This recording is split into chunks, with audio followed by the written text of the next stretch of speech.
Asia जैसा हम मिला जुला है, एशिया भी मिला ही जुला कामकाज कर रहा है आपकी स्क्रीन पे। यूएस का हैंडओवर कल मिला जुला ही था। डाउ ठंडा था तो नैस्डैक फिर भी थोड़ा बहुत गेन्स दिखाने में कामयाब थे और आज सुबह के फ्यूचर्स एकदम फ्लैट कामकाज कर रहे हैं। हरमास, गुड मॉर्निंग, कैसा मूड? गुड मॉर्निंग आशीष। और जिस तरह के हम भी वेट एंड वॉच मोड में है, वॉल स्ट्रीट भी वेट एंड वॉच मोड में है, क्योंकि उनका भी एक बड़ा डेटा आज निकल कर आना है। जैसे आप कह रहे थे जॉब्स रिपोर्ट आनी है, तो उस वजह से भी स्क्रीन पर थोड़ी सी नर्वसनेस तो आप कह सकते हैं हरे निशान में भले हो, मगर कोई ऐसी जोड़ तोड़ रैली नहीं हो रही है वहाँ के बाजारों में भी। एक जो रिकवरी आई थी उसके बाद से लगभग एक नैरो रेंज में ही कामकाज चल रहा है। कल भी डाउ जोन्स जो है उसने अंडर परफॉर्म करा, लाल निशान में बंद हुआ, और नैस्डैक और S&P 500 जो है वो हरे निशान में बंद हुए। और बावजूद इसके कि जो सेमीकंडक्टर के जो शेयर्स है, क्वालकॉम हो चाहे वो आर्म हो, उन सभी ने दबाव डाला नैस्डैक पर। उसके बावजूद जो है इंडेक्स मुनाफे के हरे निशान में बंद हुआ। अगर जो कल सबसे बड़ा नतीजा जो आना था वो अमेज़ॉन का था, जो बाज़ार बंद होने के बाद आया है, और सेम टू सेम स्क्रिप्ट जो बाकी की सारी जो बिग टेक कंपनीज़ ने कमेंट्री दी है बिल्कुल उसी तरह से है। नतीजे अच्छे हैं, मगर गाइडेंस जो उन्होंने दी है वो अनुमान से कमज़ोर थी। और जिस तरह की गाइडेंस उन्होंने दी है वो 5% से 9% की ग्रोथ Q1 में दर्शाने की उम्मीद वो कर रहे हैं, जो कि ऑन रिकॉर्ड उनकी सबसे कमज़ोर ग्रोथ होने की उम्मीद है।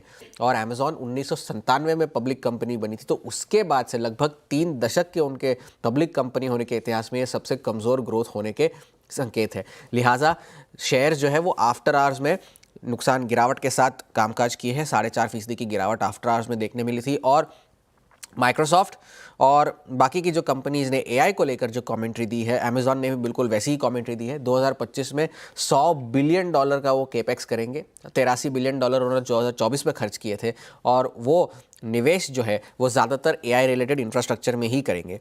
डाउ जोन्स पर जो बड़ा ड्रैग था वो हनीवेल था। हनीवेल के नतीजे जो थे वो अच्छे थे, ठीक ठाक थे, मगर अनुमान गाइडेंस उनकी जो थी वो अनुमान से कमज़ोर थी। और उन्होंने अपनी कंपनी को 3 अलग अलग कंपनियों में विभाजन करने का भी ऐलान किया है। और उनके जो CEO है, उनके अर्निंग्स कॉल पर उन्होंने लेकिन एक अच्छी बात कही कि भारतीय उनका जो कारोबार है हनीवेल ऑटोमेशन, वहाँ पर ग्रोथ अच्छी है, वहाँ पर कारोबार अच्छा चल रहा है, ये उनके MD और CEO ने कहा।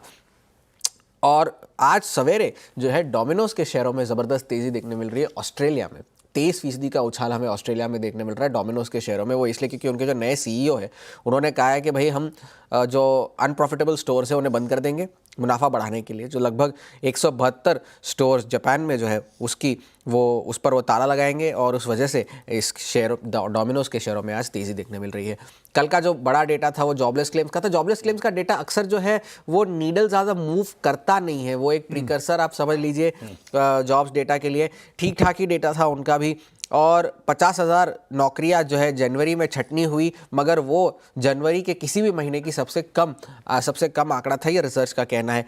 आज का जो आंकड़ा है नॉन फार्म पेरोल्स का, वो उस पर ज़्यादा नज़र बनाए रखने की ज़रूरत है। अनुमान थोड़े से बड़े हैं, 1,69,000 से 1,75,000 के बीच नौकरियां जुड़ सकती है, जो कि दिसंबर के मुकाबले में कम है। मगर दिसंबर का जो आंकड़ा था 2,56,000 का, आपको याद होगा कि उस वजह से गिरावट शुरू हुई थी वॉल स्ट्रीट पर, जो कि फिर वो रैली शुरू हुई ट्रम्प के इनॉग्रेशन के बाद। उसके बाद जो एनुअल बेंचमार्क रिवीजन है वो आज ज़्यादा ध्यान में रखने की ज़रूरत होगी। पिछले साल कितनी नौकरियां जोड़ी गई उस पर वो रिवाइज एस्टिमेट्स देंगे मार्च 2023 से अप्रैल 2024 तक। अगस्त में जो उन्होंने एस्टिमेट दिए थे उसमें 8 लाख नौकरियां कम पाई गई थी, मगर बाजार का ये मानना है कि उतना ख़राब नंबर शायद इस बार ना हो, नंबर थोड़ा सा कम होगा। अगर 6 से 7 के बीच में भी हुआ तो बाजार उसे पचा लेगा, ये एनालिस्ट का कहना है। डैलस फेड की जो अध्यक्षा है लॉरी लोगन, उन्होंने कल ये कहा कि भाई ब्याज दरें तो अभी भी न्यूट्रल है और काटने की ज़रूरत है नहीं, तो आप क्यों ब्याज दरों में कटौती करने की बातें कर रहे हैं।